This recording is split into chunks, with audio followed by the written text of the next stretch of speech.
Aerolito, desde 2016. This meeting is being recorded. Desde 2016. Chegou o robozinho. Hã? Desculpa, não chegou o robozinho da voz falando que está gravando a reunião. Desculpa, Rebeca. Desculpa, gente. Imagina.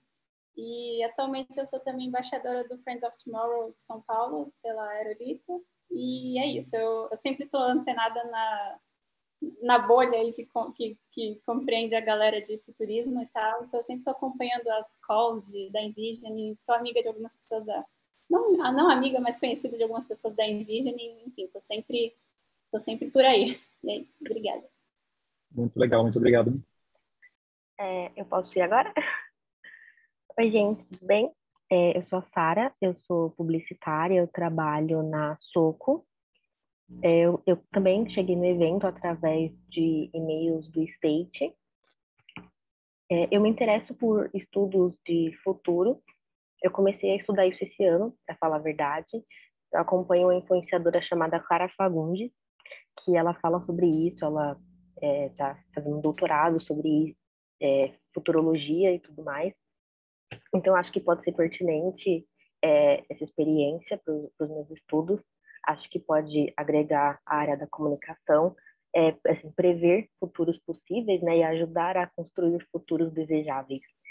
Então, acho que vai ser interessante.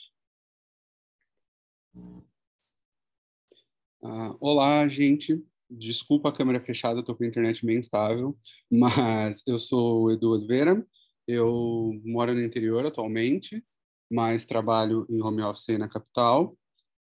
Trabalho como estrategista de negócio, então estou imerso aí no mundo corporativo de inovação há mais ou menos um ano e me aproximei de futurismo através de projetos do trabalho mesmo. Então, nesses últimos 6 meses, tenho cada vez mais me aproximado do tema, tentando aprender mais e ganhar mais conhecimento. E acabei chegando nesse fórum por meio de conexões, acho que divulgação da própria State e tudo mais. E é isso. Bem-vindo. Valeu. Bom, eu posso me apresentar. Eu sou Lívia, eu moro atualmente no litoral, mas estou em São Paulo, fico nessa ponte, indo e voltando. Trabalho na Worldline Ingênico, na área de inovação, sou responsável por produtos, soluções digitais e projetos relacionados a dados. Então, assim, para mim o tema é super relevante, porque olhar para as perspectivas do futuro, poder pensar, né, para que caminhos, que horizontes a gente pode ter, para mim é quase que combustível para o que eu faço. Muito obrigado, Lívia. Oiê, eu posso ir depois. Oi. Tudo bem, Michel? Tudo bem, Evelyn? Tudo. Bom, eu comecei nesse tema de futurologia trabalhando com o Michel, com a Cíntia, com o Arthur, em 2012. E desde então fiquei apaixonada pelo tema, já fiz um monte de curso, enfim, sempre estou aí seguindo o que vocês estão fazendo.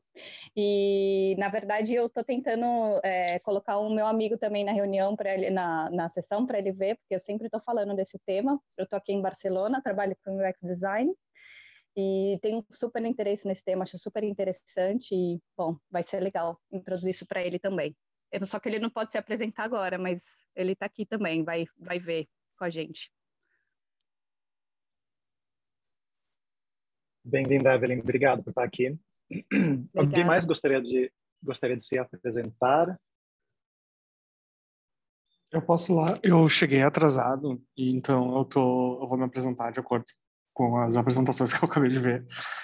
Sou Rafael, trabalho na Rompex como designer. A gente tem um serviço focado em inovação, assim, bem experimental, e a gente está flertando muito com o futurismo, que é muito bom para mim, porque eu tenho bastante curiosidade também, assim.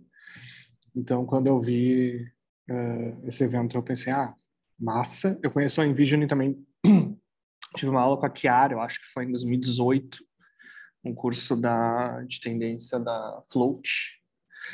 E tem uma amiga também, a Yasmin, que trabalhava na Envision, então, assim, tava sempre vendo, assim, né, as paradas que aconteciam. E curto muito, e, enfim, também quero tendo um pouco mais a visão, assim, construir essa visão compartilhada de futuro, para mim me interessa muito. Obrigado, Rafael. Yas sendo elogiada no chat, eu vou fotografar isso para ela. Vou gostar de ver. Yas, minha designer muito querida que estava conosco até recentemente. E eu vou seguir, eu acho que estou olhando aqui os nomes e lembrando das introduções, não me parece falta ninguém. Se falta, e eu vou pular então para a sessão hoje vai ser uma coletânea de assuntos relacionados ao nosso trabalho, os bastidores do trabalho e letramento de futuros em geral. A apresentação não tem uma ordem necessariamente, tem um roteiro que a gente vai seguir, mas eu gostaria de enfatizar que ela é interativa, estamos aqui presentes juntos. Foi muito bom ouvir o quanto que vocês já têm afinidade com o assunto. Isso significa que a gente consegue abordar todo o grau de complexidade na sessão hoje, mas eu gostaria de enfatizar que se alguém sentir que a gente está saltando algumas etapas e não está mais fazendo sentido, tem um botão para levantar a mão, eu desacelero, volto e a gente cobre aquilo que é necessário para que todo mundo acompanhe. Mas a ideia é exatamente expor diferentes aspectos do que é o trabalho. Então, por isso, eis a importância de ouvir primeiro de vocês para entender onde estamos e o que estamos buscando com isso, porque do meu lado, eu brinco às vezes que o meu trabalho na Envisioning é falar sobre a Envisioning, porque seja com uma prospecção de projeto, ou seja num encontro virtual, palestrando, parece que estou sempre explicando o que a gente faz. Ou seja, eu poderia passar os próximos 15 dias aqui no Zoom, continua falando de nós, mas não é a intenção. A intenção é direcionar um pouco para aquilo que é aplicável para vocês, talvez principalmente no âmbito profissional, mas também, como a gente ouviu um pouco nas introduções, no âmbito pessoal, o futuro afeta todos nós, invariavelmente. E talvez esse seja um bom gancho para começar falando sobre letramento de futuros, antes de falar propriamente da Envisioning, porque acho que talvez seja essa uma oportunidade para nivelar e explicar um pouco qual é o meu entendimento do letramento de futuros, ou Futures Literacy, ou alfabetização de futuros. Os dois termos são usados no português ainda, letramento e alfabetização, mas sempre futuros no plural, ou seja, o futuro possível, seja ele desejável ou plausível, mas o futuros remete à abertura do escopo de possibilidade. Não é só o único futuro que está acontecendo, mas são os possíveis futuros que estão se tornando presente. E a ideia de letramento de futuros, a forma que Real Miller, com o apoio da Unesco, a forma que ele define, tem muito a ver com a compreensão do papel que o futuro tem sobre o presente. O futuro é uma construção, o futuro é uma imagem coletiva, é uma imaginação de como que as coisas poderiam ser, só que essa visão, o futuro, né, ela age diretamente sobre o presente, ela está afetando o nosso presente, sendo que a gente perceba ou não. Então, o letramento serve para isso, da mesma forma que letramento matemático serve para entendermos o universo abstrato, que são os números e as transformações deles, e saber que isso existe, e saber que tem um universo bastante grande lá de exploração na matemática, ou na escrita, ou no letramento, ou nos futuros. Então, essa é uma das premissas, essa definição, a minha tradução da definição do que é letramento de futuros. Na Envisioning, a gente aplica isso de algumas formas diferentes, mas para encapsular o que eu entendo pela ideia, ou melhor, do que eu gostaria que vocês tirassem da ideia de letramento de futuros, tem muito a ver com o reconhecer as certezas que a gente tem sobre ele. A tecnologia, muitas vezes, introduz uma disrupção. Você está em determinado setor, aparece determinada tecnologia, afeta o negócio, afeta a sua vida, afeta o seu comportamento de uma maneira não linear ou imprevisível. E letramento de futuros tem muito a ver com esse reconhecimento de quais são os fatores que estão moldando a nossa percepção de futuro e como é que a gente pode trazer esses fatores à luz do dia e olhar para eles. Na tecnologia, isso se comporta de uma certa forma, a gente vai falar muito disso hoje, sobre progressão tecnológica, sobre grau de maturidade tecnológica, que são as formas que a gente tem para determinar a prontidão dela, se ela é uma ideia, se ela é um produto. Mas eu queria jogar uma luz nessa coisa de certezas que todos nós temos. Todos nós temos certezas para o futuro. Em letramento de futuros, isso se chama de pressuposições antecipatórias, em inglês, anticipatory assumptions. E a pressuposição antecipatória é algo que todos nós fazemos. Não no trabalho, assim, não só no trabalho, mas em todas as nossas vidas. A gente pressupõe, a gente antecipa uma série de coisas com pressuposições sobre o passado. Eu acho que o sol vai nascer amanhã, eu acho que meu nome é Michel, eu acho que eu tenho 39 anos. Essas certezas, que são, até um certo ponto, algumas delas são inquestionáveis, outras não são. Eu não gosto de amendoim, eu prefiro laranja sobre limão. São certezas que eu tenho sobre o meu próprio ser, da mesma forma que você tem certeza sobre o seu próprio ser, e o letramento de futuros exige que a gente olhe para essas pressuposições, porque muitas delas são mais maleáveis do que a gente imagina. Então, esse é um pouquinho o contexto que já começa a beirar no filosófico do que é letramento de futuros, mas ele se traduz de inúmeras formas. E eu gosto, pela última vez, do termo simplesmente porque ele trouxe uma linguagem comum sobre uma coisa que muitos de nós estávamos fazendo, só que não tinha um direcionamento. Há direcionamentos acadêmicos sobre futuros, muitos futuristas profissionais, mas o aval e o reconhecimento da Unesco e trazer uma linguagem comum para essa prática tem sido transformador nesses últimos 2 anos. E eu vou pular para o compartilhamento de tela, e aí eu suponho que se alguém levantar a mão, eu vejo aqui em algum lugar na minha tela. Mas eu gosto de me introduzir com essa imagem, não sei se alguém a reconhece, mas é uma gravura que representa talvez a busca fora daquilo que é visível, e eu sinto que ela fala muito alto comigo, talvez isso se reflita contigo também. Mas, pulando um pouco para frente, o trabalho da Envisioning começa de muitas maneiras em 2011 com uma série de infográficos, a de qual a Evelyn participou, de tentativas de contar um pouco a história de quais tecnologias estão acontecendo, ou melhor, quais tecnologias estão em desenvolvimento e quando que elas podem se manifestar. Então, muito uma tentativa de juntar pesquisa especulativa, porque você está pressupondo uma série de coisas. Eu acho que a tecnologia X vai demorar tanto tempo, eu acho que isso aqui vai acontecer. Você tem que juntar isso num lugar único e oferecer isso para o mundo, para a internet, para quem quiser, de uma maneira que apoie uma discussão. Então, o futurismo, o meu sabor de futurismo, nunca foi sobre antecipar o que ou quando, mas sim de estimular a discussão sobre esse o que ou quando, para que cada um de nós possa chegar em conclusões mais genuínas sobre aquilo que é possível. E em tecnologia, eu posso compartilhar esse link no chat depois de compartilhar a tela, para que vocês possam ver em alta, que não é a forma ideal aqui no compartilhamento. Mas o que está acontecendo aqui é que cada pontinho da tela, cada bolinha é uma tecnologia e há uma linha do tempo, começando em 2011, no presente, no então presente, e está em péssima resolução, desculpa, no nosso próprio site. E há uma progressão para o futuro, tentando demonstrar quando que essas tecnologias podem se manifestar. Tudo isso aqui é especulativo, isso aqui é chute, é imaginação, é na base dos melhores chutes possíveis. Tal área, biotecnologia demora muito, tecnologia de comunicação se move mais rápido, mas foi uma série de tentativas ou melhor, foi um conjunto de uma série de observações sobre o que estava acontecendo.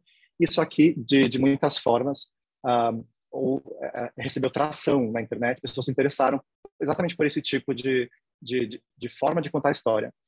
Eu gosto de começar a apresentação aqui, porque, como vocês vão ver, muito daquilo que a gente faz hoje, e muito daquilo que nasceu aqui, permanece, ou melhor, utiliza uma linguagem muito, muito semelhante até hoje, de forma de mesclar dados qualitativos com quantitativos, descrever e mensurar, mas também de colocar um grau ou melhor, de entregar a tomada de decisão para a espectadora, a pessoa que está lendo, a pessoa que está acompanhando, a pessoa que está internalizando aquela informação para que ela tome sua própria decisão sobre o que vai acontecer. Nunca foi sobre ser prescritivo ou determinante sobre como é que o futuro seria ou será. Eu vou até dar ênfase em um trabalho de qual a Evelyn participou aqui conosco, porque foi um dos grandes marcos, inclusive, na nossa tentativa de contar essa história para mais pessoas. Em 2012, 13, passamos um tempo significante desenvolvendo uma visão de futuro sobre o dinheiro, especificamente. Então, enquanto os primeiros projetos eram muito sobre uma visão geral da tecnologia, este foi uma primeira tentativa de contar uma história muito mais complexa sobre como que a descentralização e a distribuição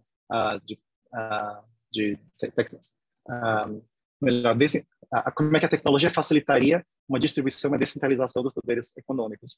Algo que cripto naturalmente fez até um certo ponto. A cripto também conseguiu acumular mais dinheiro na mão de menos pessoas, como tem sido o caso com tantos outros movimentos tecnológicos, mas aqui foi quase uma visão utópica, muito otimista, contando a história de como a tecnologia já estava descentralizando e distribuindo os poderes econômicos, e quanto mais tempo passaríamos na internet, mais esse movimento deveria acontecer. Foi a grande especulação neste trabalho. E isso aqui reforça um pouco o quanto que nós tentamos trabalhar em público. Embora o nosso ganha-pão seja quase inteiramente trabalhos com clientes, tanto no setor público, né, agências governamentais, quanto empresas privadas, nós reforçamos muito, nós damos talvez um tamanho, uma atenção desproporcional sobre fazer trabalhos para o bem comum. Então, hoje a gente vai olhar um pouquinho para trabalhos fechados também, mas grande parte daquilo que a gente está apresentando aqui pertence à internet. A gente publica quase tudo como Creative Commons, que é uma forma de licenciamento que permite a reprodução fácil do conteúdo, da pesquisa, dos dados, e sempre colocamos a publicação livre e aberta como uma premissa para o conjunto, ou seja, não é que todo trabalho feito vai para a internet. Seria muito difícil trabalhar em certos contextos, se fosse o caso. As pessoas ainda buscam confidencialidade. Mas o que tem por trás é um pensamento em qual nós estamos tentando, se esforçando e tendo como objetivo talvez maior do que de simplesmente manter uma empresa tradicional. O nosso objetivo gira quase exclusivamente em volta de como é que a gente divulga essas informações na maior escala possível, demonstrando o impacto dessas tecnologias, representando o quanto que elas podem transformar nossas vidas de uma maneira que atinge a maior quantidade de pessoas possível. E talvez com base nisso, eu vou pular aqui para outra aba, que é um projeto muito, muito querido a nós, que é absolutamente público. Esse é um projeto criado com a Agência de Desenvolvimento Internacional Alemã, ela chama GIZ, e a GIZ tem como objetivo promover a distribuição e a utilização de tecnologias sustentáveis pelo mundo. Algumas das tecnologias são alemãs, outras tecnologias são de outras localidades. O objetivo principal da GIZ é facilitar e sustentar tecnologias de desenvolvimento sustentável. Então, com eles, temos um projeto de longa data, em qual tudo que é feito é publicado nessa plataforma, chamada techdetector.de. Eu vou colocar o link no chat em breve. E ele tem como objetivo contar um pouco a história do que está acontecendo no mundo tecnológico dentro ou de diferentes perspectivas. Então, tudo isso aqui é publicado livremente, pode ser usado por quem quiser. Por enquanto, ele é publicado somente em inglês, mas a ideia é conseguir explicar de diferentes perspectivas quais são as tecnologias que estão afetando aquela determinada indústria, área ou segmento, mas também quão impactantes essas tecnologias são individualmente. A página que estou mostrando é uma coisa que a gente chama de domínios, e os domínios são as áreas de pesquisa. Então, quando a gente fala de blockchain, realidade aumentada, drones, elas estão representadas aqui como domínios. Uma tecnologia pode pertencer a mais de um domínio, naturalmente, mas essa é a espinha dorsal de como que a gente organiza, explica as tecnologias nessa classificação aqui, por exemplo. A gente pode abrir qualquer um desses domínios, como realidade aumentada, e nele há uma explicação, uma supervisão do que está acontecendo nessa área de desenvolvimento tecnológico, mas há também o que a gente chama de aplicações, que são, muitas vezes quando a gente fala em tecnologia, o que a gente está falando é sobre as aplicações da tecnologia. A tecnologia em si são poucas e muitas vezes complexas e na mão de engenheiras. Não é necessariamente aquilo que a gente usa no dia a dia. A tecnologia em si é criada por engenheiros. A aplicação tecnológica é aquilo que a gente tem nas nossas mãos, é aquilo que a gente compra, aluga, utiliza. Então, dentro de cada segmento, há uma indicação de diferentes aplicações tecnológicas, tal como código QR aumentado, com realidade aumentado na tela do telefone, que tem uma série de indicadores quantitativos. E esses indicadores também são um dos aspectos talvez fundamentais da nossa pesquisa. Então, falamos do quanto que a gente trabalha como que a gente tenta mesclar o qual e o quant. Então, a descrição qualitativa, ou melhor, a descrição da tecnologia obedece um processo de pesquisa, de qual também posso explicar melhor daqui a pouco, mas eu queria isolar aqui a análise quantitativa que a gente faz sobre praticamente tudo no nosso banco.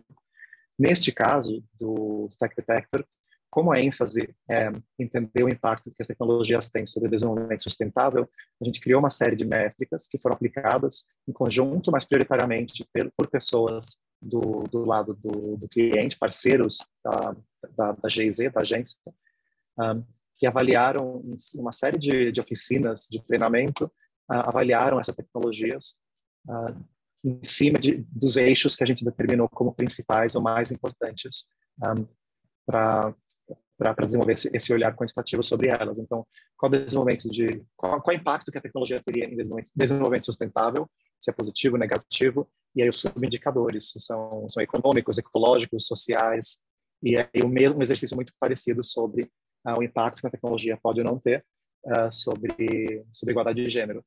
E também os subindicadores apontando para o uso de recursos, direitos civis e saúde, prioritariamente. Então, essa leitura é feita tecnologia por tecnologia. Então, temos mais de uma centena de tecnologias avaliadas nessa plataforma. Mas uma coisa muito divertida que dá para fazer é representar esse corpo tecnológico de uma maneira visual. Então, tem muitas abas aqui com visualizações, de quais a gente vai falar, mas um dos recursos principais da plataforma Tech Detector é essa integração íntima entre você ler sobre algo como se fosse uma página de um dicionário, ou de você dar um passo para trás e conseguir olhar para essa entrada num contexto maior, que mescla dados com descrições e muitas imagens originais também, para facilitar a compreensão. Então, tem uma série de... Sim. Opa, desculpa interromper, mas fiquei com uma dúvida de como é que funcionou esse processo desse trampo, de quanto tempo demorou, porque tu falou ali que vocês fizeram as métricas junto com o cliente, né? Eu imagino que tenha sido alguns workshops, não sei se foi vocês que fizeram, mas uma curiosidade, tipo, como que rolou para chegar nessa concepção, claro, e quanto tempo que durou o projeto?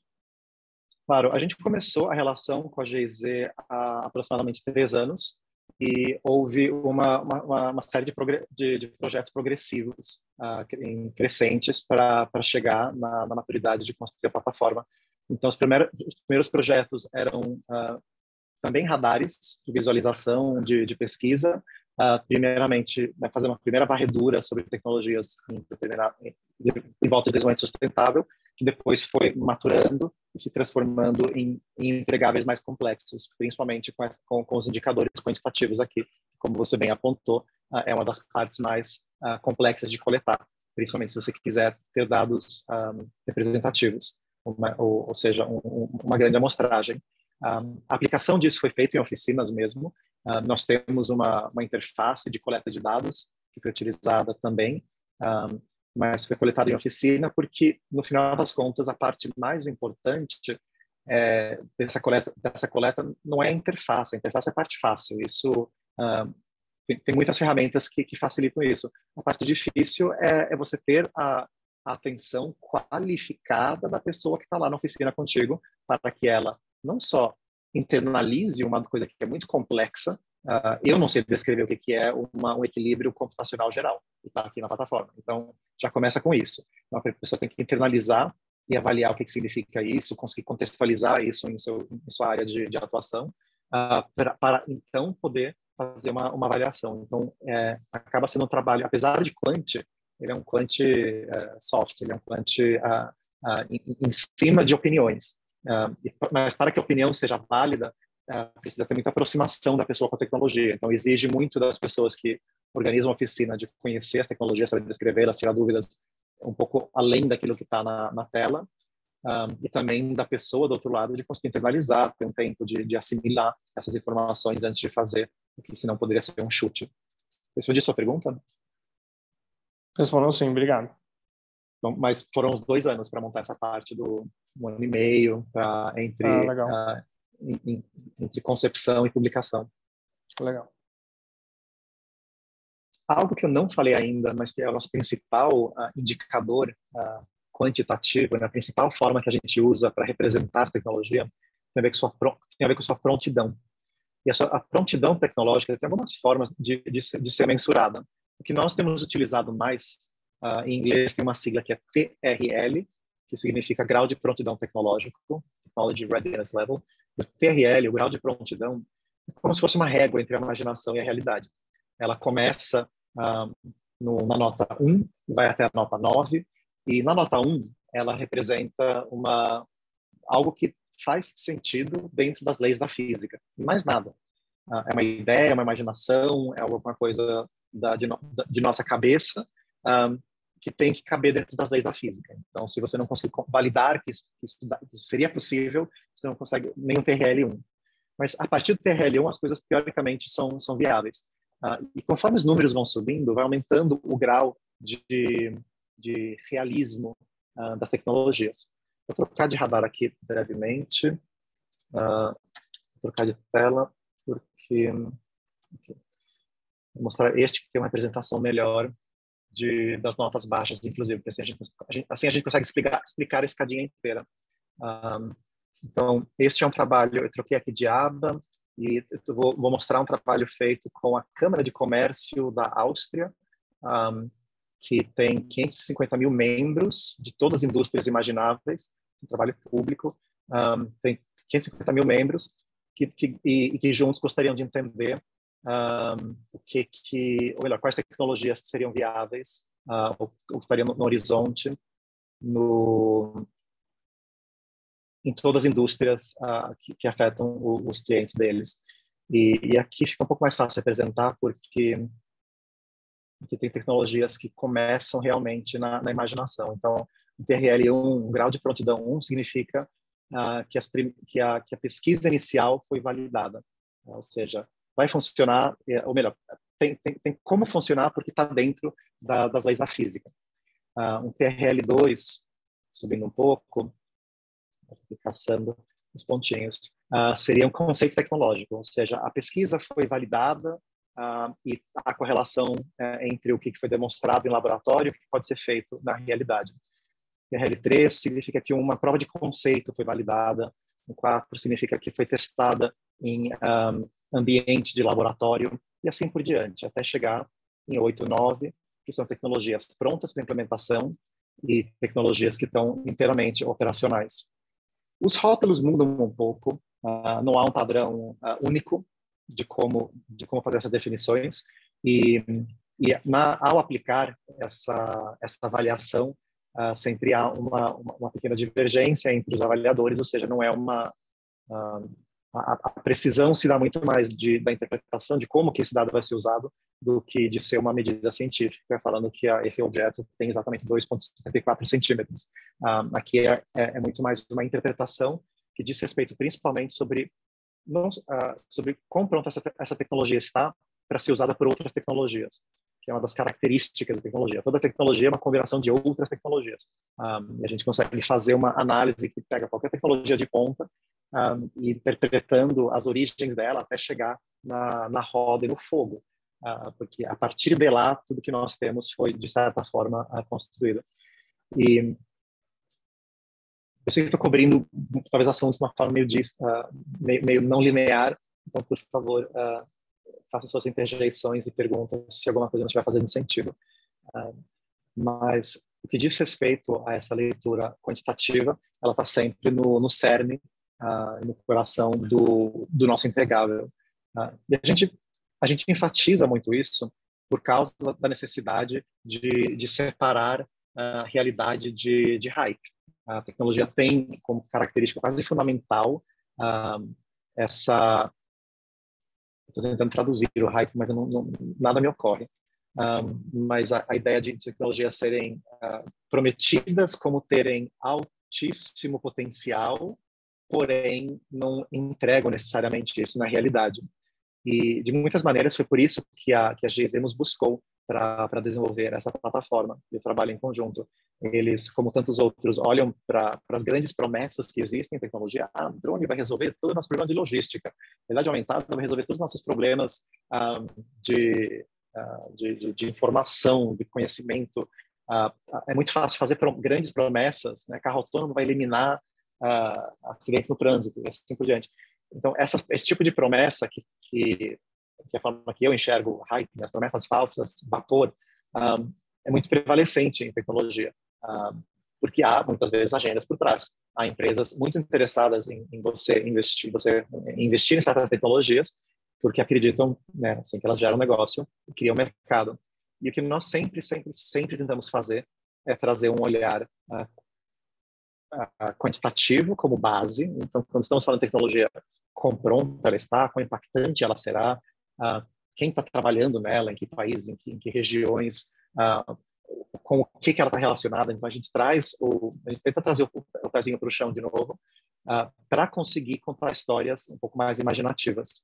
Então, esse aqui é um exemplo de uma história essa aqui é uma das melhores utilizações da plataforma, que é a nossa habilidade de construir histórias, narrativas criativas, em base de tecnologias reais. Então, neste exemplo, estas 9 aplicações são citadas dentro do texto, e nós fazemos muito essa correlação entre a tecnologia base, é quase um dado, é como se você tivesse pego a enciclopédia e lido sobre ela. Só que isso não te conta uma história, não tem cor, não tem contexto, não é necessariamente memorável, a não ser que você seja engenheiro e você vive em volta, né, trabalhando com isso. Mas para o grande público, a gente tem sentido que as histórias têm sido uma forma de trazer contexto e enriquecer a absorção, o uso que as tecnologias teriam na nossa vida através dessas narrativas. E outra aba que está aqui preparada que a gente pode falar tem a ver com outra maneira que a gente tem contado essas histórias, que é através de narrativas entroncadas ou interativas. Então, entroncadas no sentido que elas vão abrindo um leque de possibilidades. Eu vou mostrar o que significa aqui, mas é uma maneira que a gente desenvolveu. Aqui foi feito um projeto junto com um banco em Paris, que se posiciona como pensadores sobre futuros também, esse banco. E a gente trabalhou juntos na criação de alguns projetos, inclusive este em qual uma narrativa interativa é apresentada para os leitores, de uma forma que coloca as tecnologias dentro da história, de maneira aplicável, de maneira muito literal. Então, você toma conhecimento por elas, tanto com a visão de carta, que vocês vão reconhecer é a mesma que estaria aqui, que é a mesma que estaria aqui. Então, é sempre a mesma abordagem para apresentar a tecnologia, com imagem, descrição e um título consistente, mas que também apresenta uma série de opções para os leitores. Então, nesse caso, a gente está a história diz respeito a um software que você pode ou não baixar. Se você baixar esse software, coisas acontecem. Então, eu baixo o software, um assistente digital que eu vou utilizar na minha vida, e a partir desse momento, uma série de escolhas entroncadas se abrem. Então, cada pessoa que navegar vai tomar suas próprias decisões, e a quantidade de caminhos possíveis excede 1000. Então, tem uma 50 telas, mais ou menos, e uma série de formas de você navegar entre elas, mas sempre com ênfase em você assimilar a tecnologia, ler sobre ela, entendê-la, e a partir dessa decisão, tomar decisões, a partir dessa informação, tomar decisões dentro do contexto da história, como se fosse um breve jogo, com decisões que afetam a narrativa. Então, neste caso, nós fornecemos a pesquisa das tecnologias, fornecemos auxílio na construção desse sistema de tomada de decisão. Eu consigo até procurar aqui na tela um exemplo de a visão arquitetônica de como é que isso aqui foi construído. Eu já abro aqui, ou seja, mostrando todas as relações possíveis, mas o grande empregável foi facilitar um pouco, colocar as tecnologias dentro de histórias, dentro de contextos reais, dentro de ficção científica, imaginando como é que seria o uso delas e trazendo um pouco essa imaginação para o público final. Michel, eu falei um monte, eu vou parar aqui um segundo e ouvir de vocês. Sim. Eu fiquei com outra dúvida, desculpa monopolizar, mas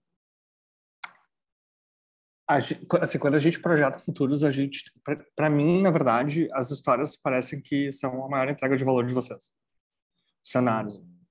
E quando a gente projeta esses futuros, eles vão ter sempre um viés. A minha pergunta é se tem alguma metodologia que vocês usam, ou se tem um olhar atento, uma coisa, para tirar esses vieses desses cenários, para construir, enfim, cenários mais plurais, mais diversos, igualitários, mais justos. É uma excelente pergunta e é extremamente difícil fazer isso de forma sistemática. Eu acho que é um exercício de constante recalibragem e de constante necessidade de trazer de volta esses objetivos maiores para o diálogo. Mas é difícil fazer isso de maneira sistemática que garante o resultado desejado.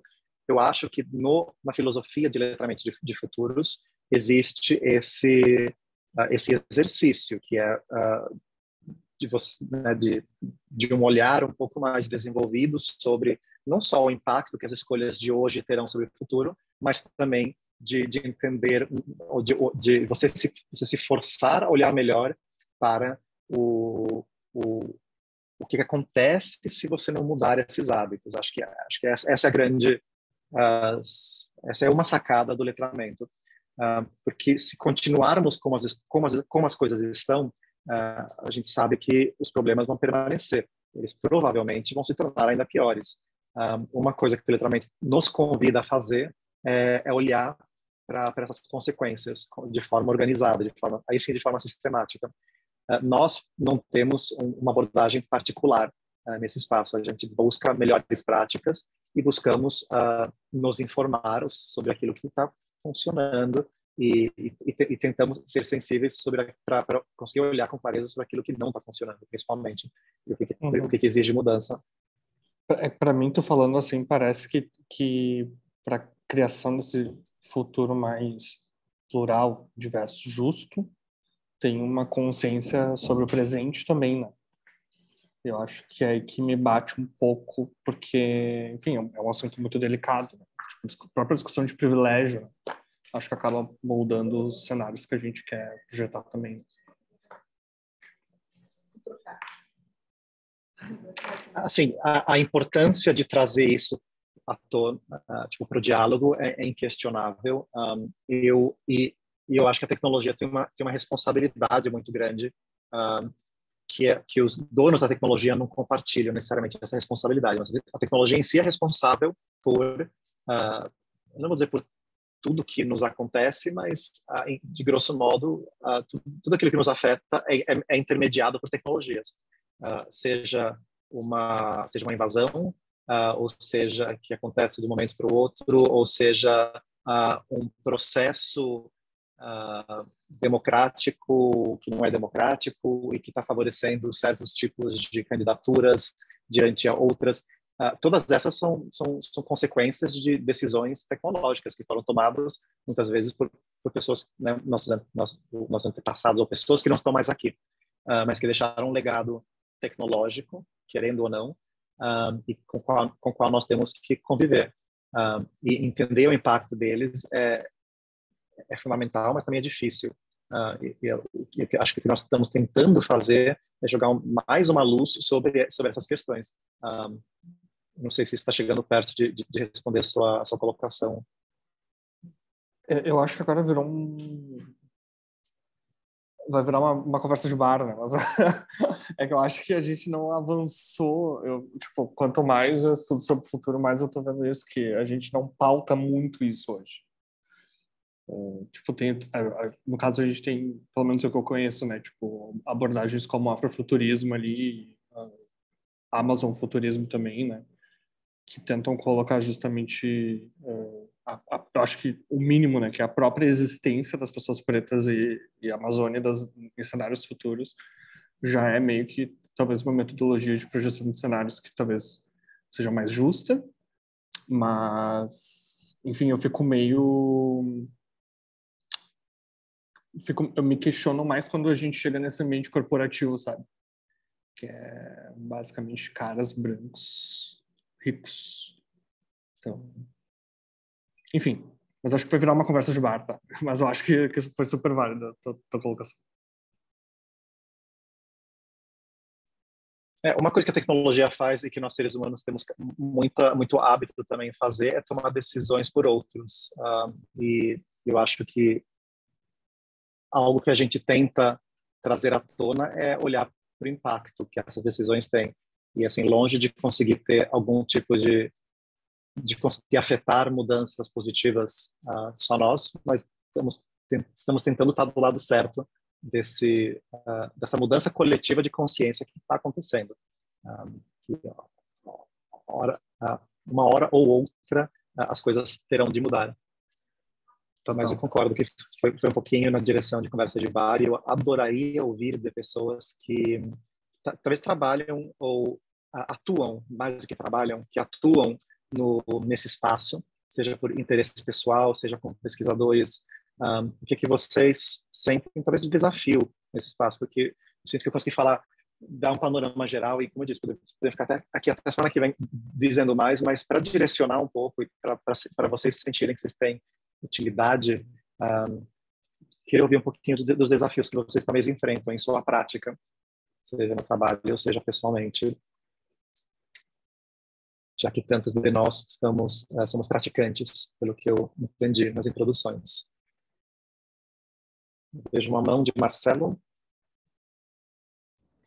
Oi, gente, tudo bem?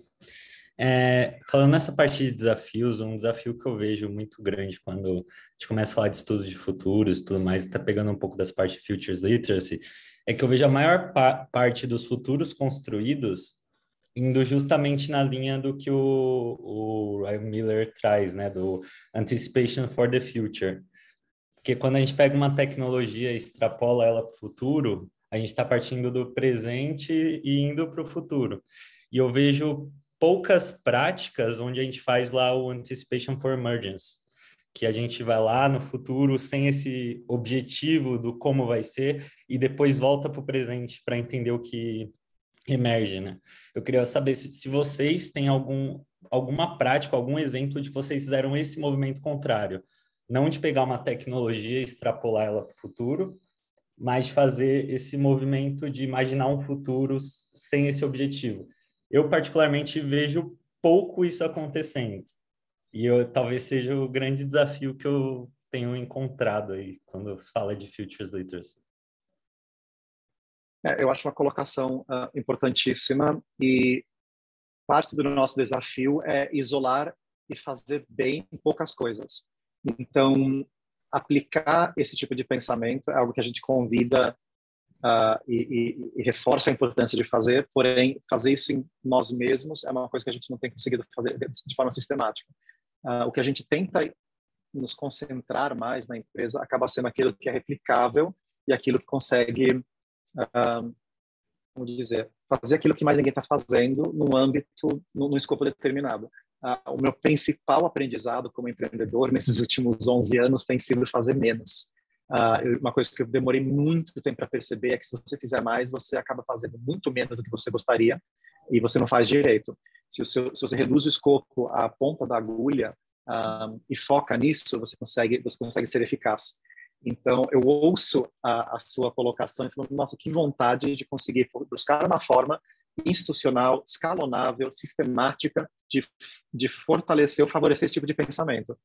E aí eu lembro que se eu tentar fazer isso também, a gente vai continuar presos em termos de desenvolvimento da empresa, que tem sido um desafio muito real de como criar mercado para esse tipo de exercício. Legal, gostei.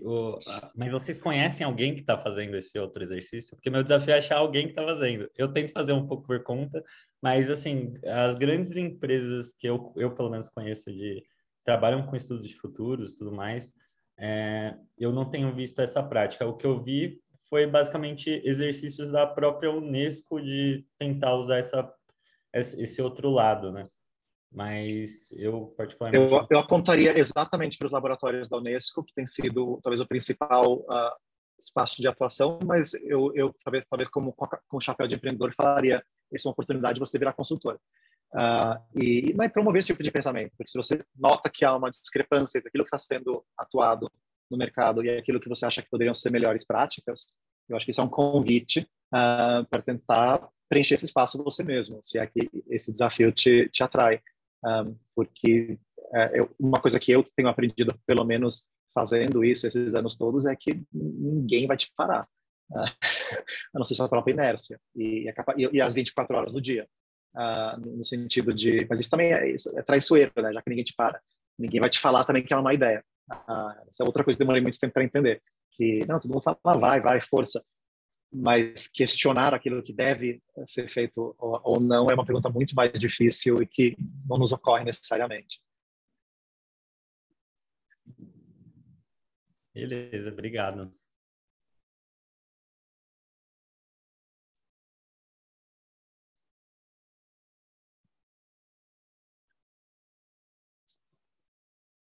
Alguém mais tem desafios, talvez, de sua prática ou do seu estudo sobre futuros que possa ser discutido com este grupo? Fernando, você tem pergunta? Oi, boa noite. Tudo bem? Eu tenho uma Outro aspecto, pergunta, talvez, do nosso trabalho que vale ser apresentado, que é puros bastidores, é a iniciativa que nós temos de uns anos para cá de também sistematicamente mapear e rastrear tecnologias de todo tipo num sistema único. Eu vou pausar, porque vi uma pergunta, eu quero abrir espaço para as perguntas, então vai lá, depois a gente volta. Oi, boa noite, vocês estão me ouvindo? Sim. Desculpa que eu estou com a minha Agora câmera sim. desligada, porque a minha internet está instável aqui e eu prefiro priorizar estar aqui, né? Mas sintam-se abraçados aí de olá. Bom, primeiro coloquei aqui no chat, queria muito parabenizar pelo conteúdo, assim, pela qualidade, pelos insights que você trouxe, assim, eu fiquei realmente encantada, me identifiquei muito com as perguntas do Rafael, assim, também é uma preocupação muito grande minha em relação a essa questão de que as decisões tecnológicas são tomadas por pessoas às quais a gente não tem acesso e o impacto disso realmente em um mundo injusto e em um mundo monotemático, né, que a gente tem hoje, e não na questão plural, então eu acho isso muito legal. E, assim, eu não sou uma pesquisadora profunda, assim, né, de future literacy, mas eu estudo a questão de literacy na comunicação, né? A minha tese de doutorado, que eu estou tentando terminar agora, antes que termine comigo, nos próximos meses, envolve o desenvolvimento dessa ideia da literacia na comunicação organizacional, né? Com foco em gerar inovação. Então, essa é a minha proposta. E aí eu queria te ouvir um pouco, assim, sobre a perspectiva do literacy dentro do future literacy. Você trouxe um pouco isso em uma das suas falas, né, quando você trouxe essa questão de que a literacy nos convida a olhar né, para o que pode ou não acontecer e o impacto disso, né, nos olhar para o que não está olhar para o que não está funcionando. Mas eu queria te ouvir assim um pouco como uma pessoa que está num lugar de fala diferente do meu, né? Eu sou da comunicação. Como que você enxerga realmente esse conceito de literacy com as suas palavras, com a sua experiência, com o seu olhar, assim? Obrigada. Quando você diz letramento, você quer dizer especificamente letramento de futuros, no sentido Real Miller, no sentido Unesco. É isso que você diz a respeito? Assim, eu sei que o foco aqui é letramento de futuros, mas assim, eu queria uma visão tua, Michel, e de como você percebe essa abordagem para o letramento, independente de ser de futuros ou de outro tipo de letramento.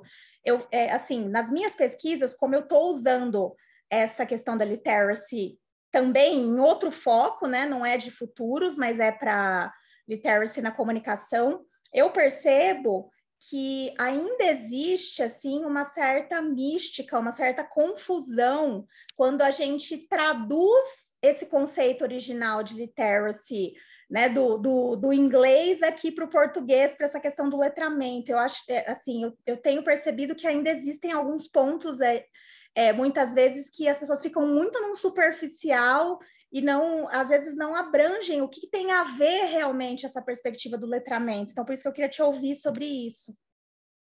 Assim, a minha resposta é muito curta, ela é fundamental, o letramento, todos os tipos. Eu acho que não... Se eu estou entendendo corretamente, tem duas formas de interpretar. Um é sobre a discrepância entre o uso em inglês e português. Aí eu não sei, aí é muito difícil opinar, porque eu não sei exatamente como que o termo seria mal utilizado aqui. Não, seria mais, sobre... seria mais assim, a sua visão sobre, se você tivesse que definir o que é o letramento, o que é a literacy, como você, Michel, né, com essa tua experiência de future literacy, como você definiria? Essa é a minha pergunta. Eu definiria letramento de futuros como ipsis literis, o que tem sido usado em outros lugares, que é entender o papel que o futuro tem sobre o presente. Eu traduziria o termo letramento em sentido geral como formas de criar um canal, né? É uma tecnologia também, né? A escrita é uma tecnologia, a matemática é outra tecnologia, se é descoberta ou inventada, não sei, mas é uma forma de tecnologia conseguir construir esses né, ter uma linguagem universal que significa que o número tem significado, o símbolo tem significado.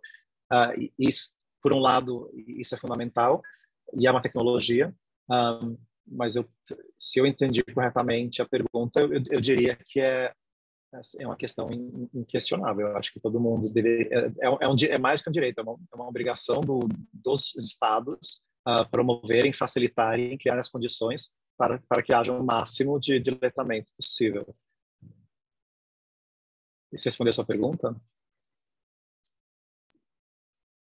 Responde sim, eu acho que a minha pergunta é mais uma provocação, como o Rafael falou, assim, de bar em relação ao que é essa questão da literacia, porque é algo que me pega bastante, né?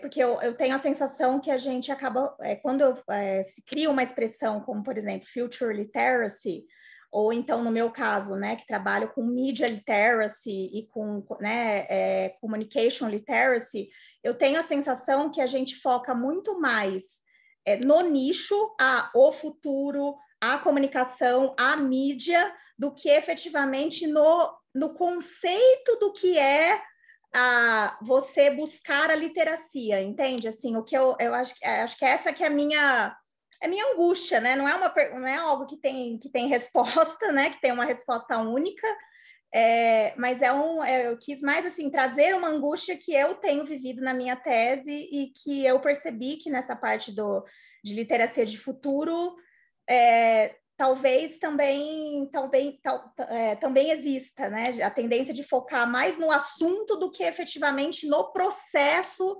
né, de literacia, de desenvolvimento desse olhar diferente, assim. Obrigado pela colocação. Talvez outros tenham algo mais a dizer a respeito. Eu sinto que eu não tenho nenhuma outra mais nada para dizer sobre o Imagina, eu assunto. super agradeço. Obrigada, Michel. Obrigado.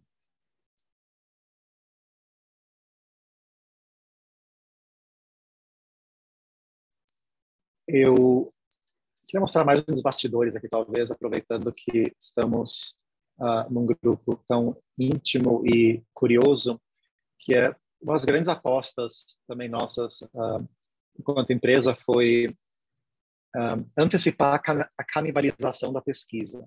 Ou seja, acho que alguns institutos de pesquisa vendem cada projeto como original, a gente não tenta fazer isso. A gente fala, não, os projetos são copiados. O que a gente faz é que a gente atualiza uma base constantemente de entradas, em qual muito ou toda a inovação, pelo menos que a gente achou, está presente em todo tipo de setor, segmento e indústria e domínio, e dentro de qual a gente consegue usar essa base para representar e criar os projetos de pesquisa. Então, todo projeto começa com uma busca interna, começa olhando para as tecnologias que a gente já tem na base, que é essa ferramenta, e a partir daí um projeto é desenvolvido. E aí há uma estrutura, uma metodologia sistemática por trás desse esforço, em qual tem uma série de regras de como intitular as coisas, uma série de regras de que tipo de ilustração usar, que tipo de metadado que é associado. Então, essa tecnologia pertence a quais indústrias, pertence a quais domínios, que é muito parecido com o que a gente viu agora na plataforma do Tech Detector. A tecnologia é relacionada a quais das ODS, dos Objetivos de Desenvolvimento Sustentável. Então, há 17 ODS, e a gente faz uma relação binária entre tecnologia e ODS, o que nos permite, inclusive, a visualizar tecnologias por ODS, que é muito prático, e algumas outras formas taxonômicas internas, como que tipo de tecnologia que ela é. Tem essas, tem outros, é um trabalho de formiguinha, absolutamente, o trabalho de pesquisa, de tanto verificar que aquilo que está criando já não existe, se ela existe, ela vai ser atualizada de uma coisa que já foi feita, ela mudou de nome, conceito, utilização, uma série de considerações, a gente documenta isso e aplica esse processo com todo tipo de projeto que entra na casa. Mas essa base, que hoje conta com 1.400 entradas, tem sido o fundamento e talvez o principal recurso que nos permite a receber projetos, aportar projetos em áreas tão distintas. Porque uma das premissas sempre foi de que há muita sobreposição de indústria a indústria, de setor a setor. Então, se você olha para as tecnologias que são relevantes em agricultura, haverá uma sobreposição de talvez 5%, talvez 50% com outra indústria, talvez energia, talvez educação. Então, conforme você vai olhando indústria a indústria, há uma sobreposição significante e, tendo percebido isso, vamos embasar o nosso modelo literalmente numa base e usar essa base como recurso principal na criação de projetos específicos. Lívia. Oi, pessoal. Primeiro, parabenizar pelo trabalho. Nossa, estou impressionada assim, com a base que vocês têm, assim, a profundidade que vocês conseguem chegar em cada tema. E eu fiquei muito curiosa para entender a questão dos inputs, assim, sabe? Muito em relação quando vocês decidem aprofundar em determinado tema, em determinado segmento, como que vocês percebem essa demanda, de onde que vocês partem, né? Se é pelas bases disponíveis, se é pelas conexões que dentro da Envisioning você já tem. Eu queria entender um pouquinho como que se dá assim, esse processo mesmo de pesquisa, até mesmo que eu imagino que alguns vocês devem realmente ver que são insustentáveis, mas grande parte deles que vocês levam mesmo assim, e que produzem esse material rico. Perfeito, é uma ótima pergunta e acho que dá para detalhar um pouco como que os projetos funcionam. Acho que tem dois lados essa pergunta, se eu entendi corretamente. Um é como é que talvez o cliente busca o seu escopo de trabalho, como é que a gente pareia isso com a nossa capacidade, e o outro é a pesquisa em si. Então, tendo começado a pesquisa, para que a gente olha, que tipo de fonte, que tipo de critério é utilizado. Sobre a primeira parte, somos muito reativos, até mais do que eu gostaria, no sentido de alguém bate na nossa porta, fala, vocês conseguem fazer uma pesquisa sobre tecnologia bancária?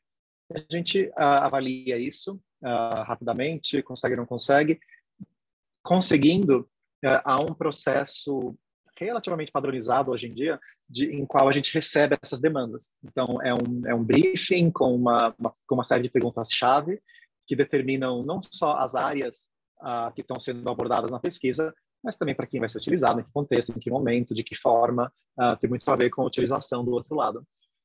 Esse é o principal, esse é o processo para a entrada de projeto. Uma vez dentro, estando com esse documento preenchido, é um processo bastante iterativo, é um ping-pong entre a nossa equipe de pesquisa e as pessoas responsáveis do lado do cliente, em qual nós fornecemos uma leitura prévia na base do documento. Essa leitura prévia é avaliada a 4 mãos, identificamos sobreposições, buracos e mudanças necessárias. Volta, aí começa o processo de pesquisa de onde tem buracos, há um processo de identificar tecnologias novas para garantir que esse buraco é realmente um buraco ou se ele é uma falha na base atual. Falha no sentido de coisas que não foram consideradas ainda, que não foram incluídas ainda. E esse processo especificamente de identificação de novas tecnologias também tem 2 partes. Uma delas é que a gente chama de ativa, então há um esforço contínuo nosso de identificar novas tecnologias. O meu passatempo predileto é acompanhar notícias e ver o que está acontecendo e trazer isso para a nossa base. Inclusive, há uns meses, lançamos uma newsletter em inglês, semanal, em qual documentamos e já comunicamos esses achados, esses sinais fracos de tecnologia. Esses sinais são traduzidos para dentro da base, ou por projeto, ou de maneira um pouco mais proativa, dependendo da ocasião. Quando é por projeto, estamos olhando para tecnologias que vão ter um impacto climático, por exemplo.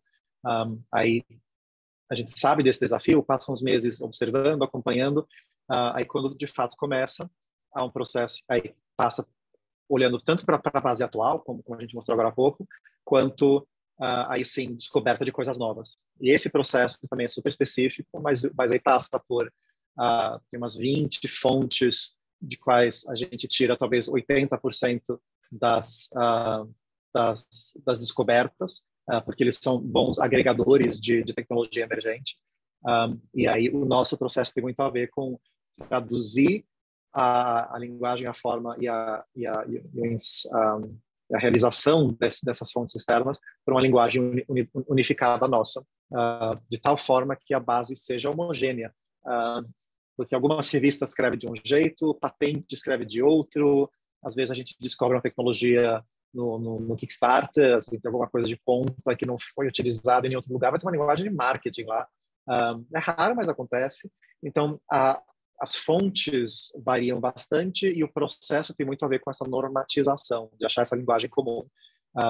E eu diria que a grande maioria desse trabalho é feito pela Laura, que não conseguiu entrar aqui conosco, mas que é inclusive conhecida da Evelyn, que é uma pessoa maravilhosa em sua habilidade de acompanhar o que acontece em diferentes setores e segmentos e consolidar isso, e conhece o banco de dados como com uma palma na mão. Então, consegue puxar, buscar, trazer coisas que não foram incluídas, que devem ser incluídas, que devem ser atualizadas. Então, tem sido o nosso trunfo, a Laura, e com a base criada, supervisionada por ela. E também, já que estamos falando de outras pessoas, o esforço é muito processual, a gente tenta sempre acoplar pessoas com conhecimento específico daquele desafio em cada projeto. Então, falei muito daquilo que a gente tem, mas aquilo que a gente não tem é feito com especialistas. Tem 2 formas, mais ou menos, de fazer isso. Em qual a gente entrevista pessoas com conhecimento maior Então, vamos entender melhor o universo de NFTs, só que de um lado, um aspecto mais técnico, sei lá, a gente conversa sobre pessoa que entende, escreve código, manja literalmente a tecnologia para descrever, e aí a gente traduz isso para a nossa linguagem. Isso é uma maneira em qual a especialista não está necessariamente escrevendo as entradas, e a outra maneira é um em qual especialistas que têm um pouquinho mais de prática com a nossa linguagem são convidados para também criar entradas e descrições de novas tecnologias que não estão na base. Mas a iniciativa só dá certo por causa dessas pessoas, tanto na supervisão quanto na execução de projetos individuais. Legal, obrigada.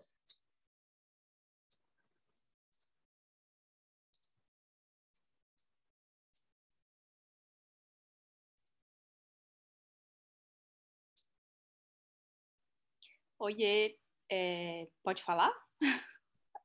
Vini. Eu tenho, na verdade, não é uma dúvida, é uma curiosidade um pouco boba.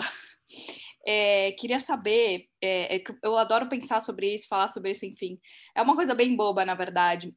Pensando sobre futurologia e tendo acesso a tanta informação, tantas tecnologias em potencial, alguma vez você já viu alguma oportunidade de abrir um negócio, uma startup, alguma coisa relacionada a isso?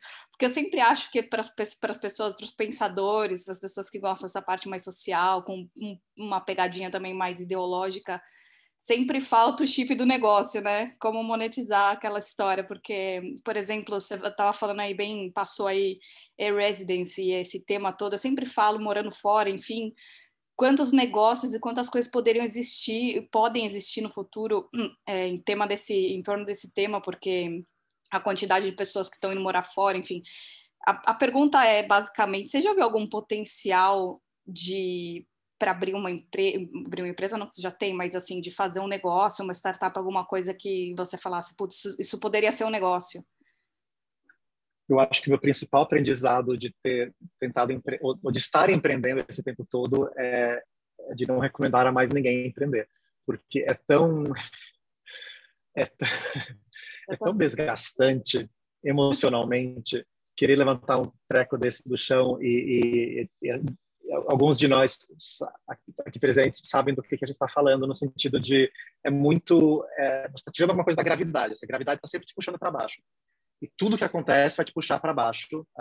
Os problemas de atraso de pagamento dos clientes, os problemas individuais das pessoas presentes, tudo te arrasta para baixo.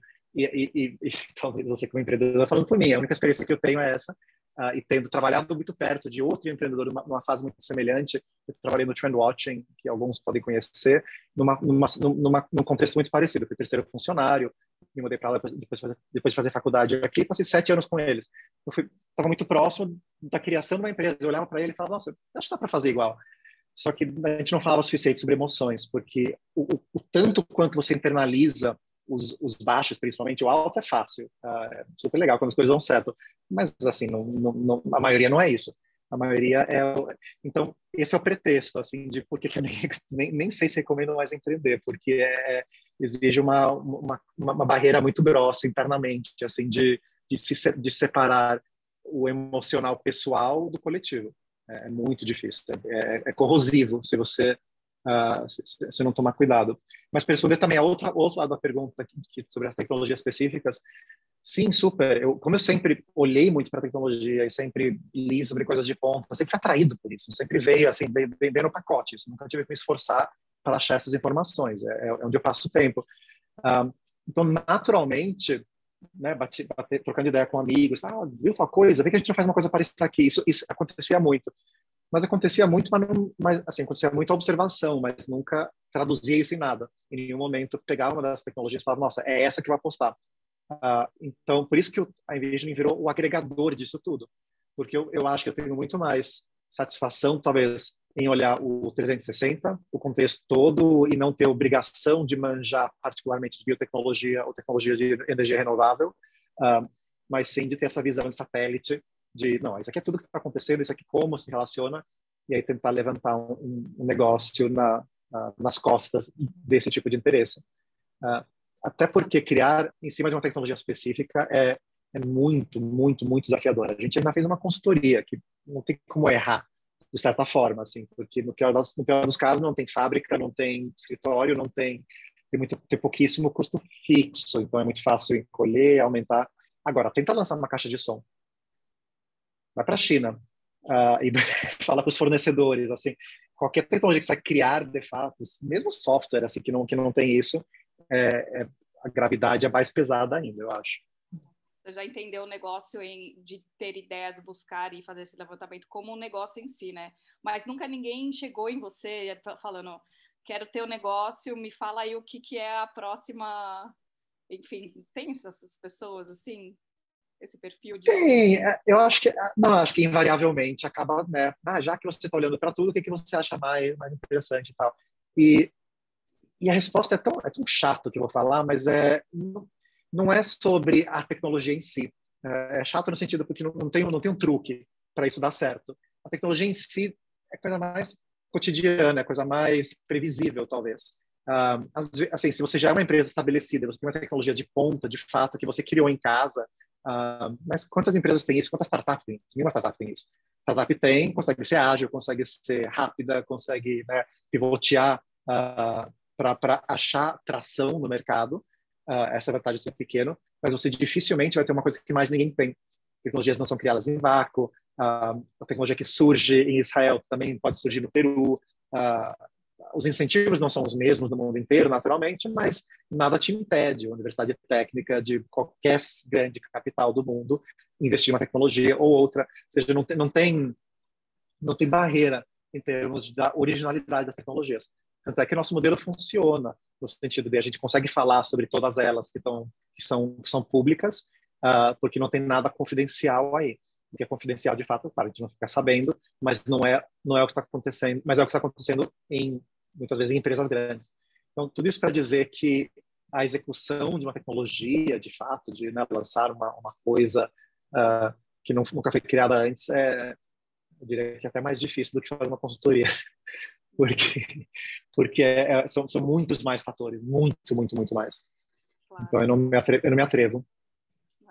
Legal, obrigada. Era só uma curiosidade tonta mesmo para compartilhar. Super legal, obrigado por perguntar. Eu tenho uma dúvida. Esse conceito de Futures Literacy é relativamente novo para a maioria das empresas. Algumas nem sabem o que é isso, não tem nem o termo. Mas das que vocês já trabalharam, ou até que vocês não trabalharam, mas vocês sabem que já opera com esse conceito, quais são os resultados assim mais legais assim que você tem visto? É mais no âmbito social ou no âmbito mais corporativo mesmo? Assim, os impactos positivos são mais para a empresa, para os funcionários ou para, sei lá, para a sociedade, sabe? Super, super legal a sua colocação, e eu acho que ainda é tão novo o conceito com esse nome. Então, não é novo pensar em futuros.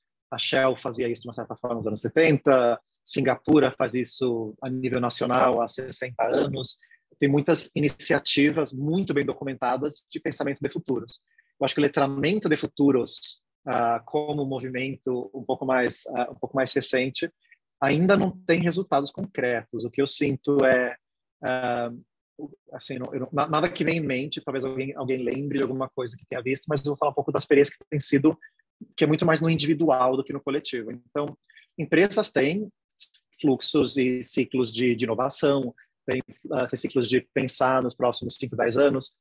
Isso já acontece e não precisa de letramentos necessariamente futuros, para conseguir fazer isso melhor. Acho que não diz respeito a um processo de inovação. Então, a empresa dificilmente vai aprender com isso. Há exceções, eu estou buscando essas exceções. A gente ainda está numa fase de semear essas ideias, inclusive com clientes atuais. Os clientes nos buscam para olhar, para entender tecnologias especificamente de uma área ou setor, e aí no pacote às vezes vem treinamento também, vem oficinas e trazer um pouco esse pensamento. Mas o salto entre o treinamento desse tipo de pensamento, que ainda é muito novo, e executar alguma coisa com isso, ainda não houve. O nosso grande esforço, e uma coisa para a qual a IAS está aqui conosco, foi absolutamente fundamental, foi de criar conhecimento sobre esse movimento. Então, no final de 2020, no meados de 2020, a gente ficou sabendo que a Unesco estava organizando o que até então era um encontro físico, né, com a expectativa de ser um encontro físico em Paris, para lançar letramento de futuros para o mundo. Nós suspeitamos rapidamente que o evento não aconteceria, porque a pandemia não acabaria no segundo semestre de 2020. Era a nossa leitura sobre a situação. Falamos, tá, então a princípio ele vai ser virtual, totalmente virtual, talvez.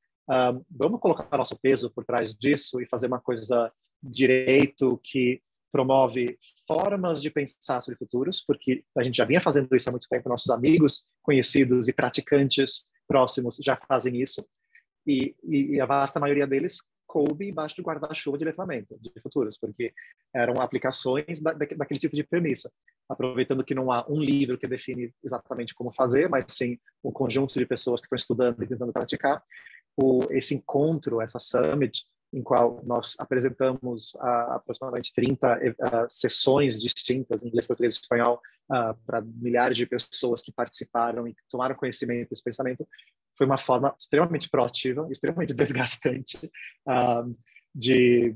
mas muito positiva, no sentido de chacoalhar e trazer esse tipo de visão para pessoas cujas empresas jamais pagariam treinamento sobre. Você tem que semear. Tem que estar lá na linha de frente e falar, isso aqui vai ser importante. Escuta, se inscreve, é de graça, vem aqui, cola na nossa. E muitas pessoas fizeram isso e assim tomaram conhecimento. E hoje estão implementando esses pensamentos em suas respectivas empresas. E nós continuamos, mesmo 1 ano e meio depois, tentando promover esse pensamento com clientes que já trabalham conosco. Ainda estamos começando a falar de letramento de futuros, é muito cedo ainda. Bacana, obrigada. Obrigado, Yas, por postar o nosso YouTube maravilhoso.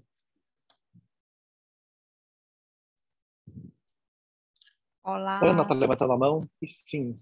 Olá, tudo bem? Tudo bem. Eu abri a câmera, não sei se vocês vão conseguir me ver aqui. Enfim, eu perdi um pouco das apresentações. Boa noite, minha gente. Então, talvez você já tenha respondido essa pergunta. Então, quais são os critérios que vocês usam para vocês que estudam o futuro, e agora eu também estou começando a estudar, quais são os critérios que vocês usam para dizer que algo é uma tendência de futuro? Tipo, você olhar para um fenômeno que ocorre em mais de um lugar, ou se ele está especificamente ligado a uma nova tecnologia, ou a possibilidade de virar um negócio a médio e longo prazo. Não sei se você já respondeu, mas essa era a minha dúvida. Não, é ótima a sua pergunta, e embora ela tenha sido adereçada de outras maneiras, acho que dá para complementar bem na base da forma que você perguntou. Talvez a parte mais difícil do que a gente faz é comprovar, ou melhor, tentar mostrar o que vai acontecer com a tecnologia. Tanto é que a gente evita um pouco esse direcionamento. A gente fala muito sobre aquilo que já é. Ao invés de falar, a gente acha que tal e tal coisa vai acontecer, a gente evita isso internamente, falando, isso aqui já está acontecendo e está sendo feita por tal órgão de determinada universidade, determinada startup, e a gente aponta para a evidência onde já está acontecendo, sem promessas de qual ela vai dar certo. Isso está fora do nosso escopo ainda. Mas tem muito esforço de mostrar aquilo que já está rolando versus aquilo que poderia rolar. Com essa base, dá para trazer a cabeça para as nuvens de novo e pensar, então, com isso já, a gente tem certeza que isso aqui está rolando, a gente consegue imaginar o que poderia acontecer em cima disso, a partir disso. E é isso que a gente começa a chamar de tendência. A gente também chama de cenário, a gente também dá alguns nomes diferentes dependendo do contexto em qual é utilizado. Mas esses cenários, essas tendências, essas histórias, são sempre com o pé no chão, no sentido de olhar para a tecnologia real, e seu grau de desenvolvimento, e aí imaginar a partir daí. E aí é tudo especulação. Então, ficção científica, às vezes, tem um ano atribuído, isso aqui daqui 5 anos, isso aqui daqui 20, mas acaba sempre sendo pura especulação. Então, nessa parte, acho que, para resumir, a gente separa aquilo que é observação daquilo que é especulação. As coisas se misturam naturalmente, porque tem projeção o tempo todo, mas a gente tenta separar as coisas. E a gente evita falar sobre antecipar o que pode acontecer. A gente é muita ênfase naquilo que já está acontecendo, porque isso já é complexo o suficiente.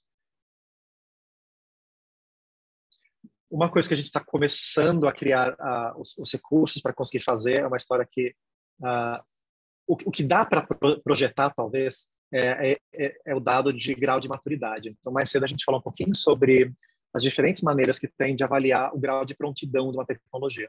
Tem algumas formas de fazer isso, de alguns padrões. A gente utiliza uma escala que vai de 1 a 9, que diz respeito a se ela se um grau baixo, ela é imaginação, se é um grau alto, ela existe, já é um produto. Pronto. Uma vez com esse dado avaliado, em dezembro de 2020, determinada tecnologia estava com grau 4. Depois a gente avaliou ela de novo em janeiro, ela estava com grau 5. Depois a gente avaliou de novo em agosto, estava com grau 6. Pronto. Se você coleta isso com o valor histórico, teoricamente, a gente consegue criar um índice de transformação. É difícil fazer isso, a gente já vem tentando fazer de algumas formas. O difícil não é nem o técnico, o difícil é a sustentação de pesquisa por trás do técnico. Então, o ferramental é a parte fácil, mas garantir que seja feito de forma sistemática, contínua e organizada, sem isso não dá certo. Ou melhor, pode dar certo. O nosso principal concorrente é uma empresa chamada Gartner. A Gartner é grande, acho que ela tem uns 20 mil funcionários e clientes para o mundo inteiro, os 50, alguma coisa absurda, mas é a empresa, a consultoria americana, que conseguiu criar um índice de grau de prontidão tecnológica que, apesar de ser completamente falho, ele é um ótimo ponto de marketing. Eles chamam da curva de hype. Então, eu há pouco falei um pouco sobre o meu desdém com hype em tecnologia, né, no sentido de vapor, no sentido de falsas promessas. Não, isso aqui vai resolver tudo. Isso se chama solucionismo, que é quando a gente pensa que todo problema tem uma tecnologia benigna que vai conseguir resolver aquele problema. Solucionismo. E é muito falho pensar assim. A Gartner tem, então, a sua curva de hype. Todo ano eles lançam várias curvas de hype em que diz: realidade virtual está no auge da maturidade, de produtividade. Agora, a realidade aumentada, que é uma coisa que não existe ainda está no distante, distante, ainda está muito mais hype do que realidade. Pronto, é uma abordagem válida, eles têm sua linguagem, literatura e metodologia de como fazer isso, mas ela se baseia muito na ideia de que a tecnologia, para acontecer, ela precisa de hype, precisa de vapor, precisa de imagem. Não sei se é verdade, eu tendo a acreditar que não, muitas tecnologias não passaram por isso e estão conosco mesmo assim. Mas eu cito isso como exemplo de que talvez nem precisa ser tão consistente. Ou seja, talvez eu criei um empecilho nosso de criar um procedimento que a gente não consegue atingir, que é rastrear as tecnologias, seu grau de prontidão ano a ano, semestre a semestre, e aí acompanhar a progressão, versus o que Gartner claramente deu certo fazendo há 40 anos. Né? Eles têm essa vantagem que estão fazendo isso há um pouco mais tempo, ou pelo menos uns 30, mas eles conseguiram criar uma linguagem que, embora seja completamente falha, porque se você começa a analisar as tecnologias ano após ano, ela não tem consistência nenhuma, as tecnologias saltam de frente para trás no gráfico. Eu não digo isso como crítica pessoal, isso é um fato, porque várias pessoas já fizeram meta-análise sobre os dados abertos da Gartner e comprovam que realmente não tem consistência nenhuma, embora nós não tenhamos conseguido criar nada que substitui isso ainda. Estamos trabalhando para isso.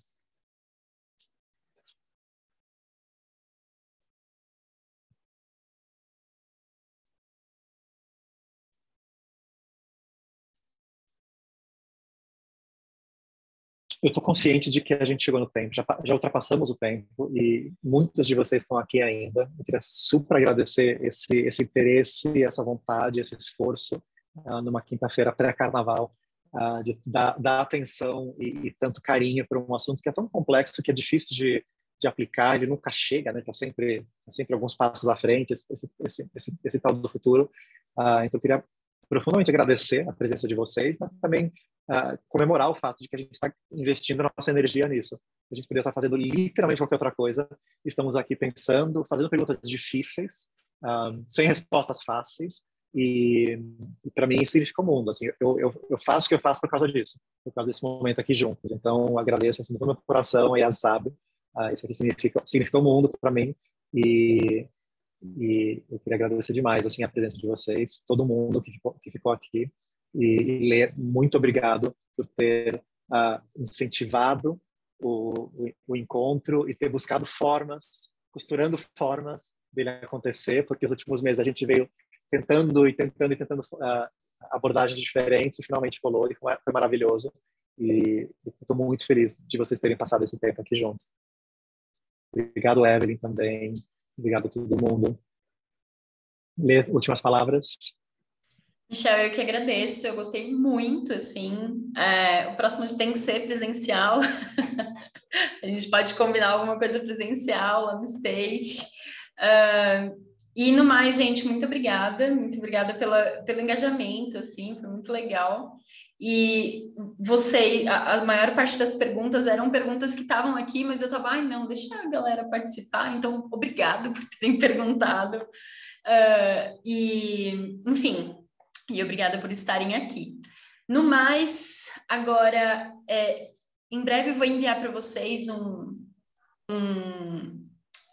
como fala, uma pesquisazinha para vocês poderem colocar um pouquinho sobre o que vocês acharam e tudo mais. Darem possíveis feedbacks. E se vocês pensarem em novas temáticas, também tem a possibilidade de colocar por lá. Tá bom? Fiquem à vontade. E isso, gente. Obrigadão, Envisioning. Obrigada, Michel. Obrigada, galera. E até o próximo. Obrigado, pessoal. Obrigado, State. E para todo mundo, boa noite, bom descanso. Boa noite, Obrigada. até mais. Obrigada. Boa noite, gente. Boa noite, Tchau. galera. Tchau.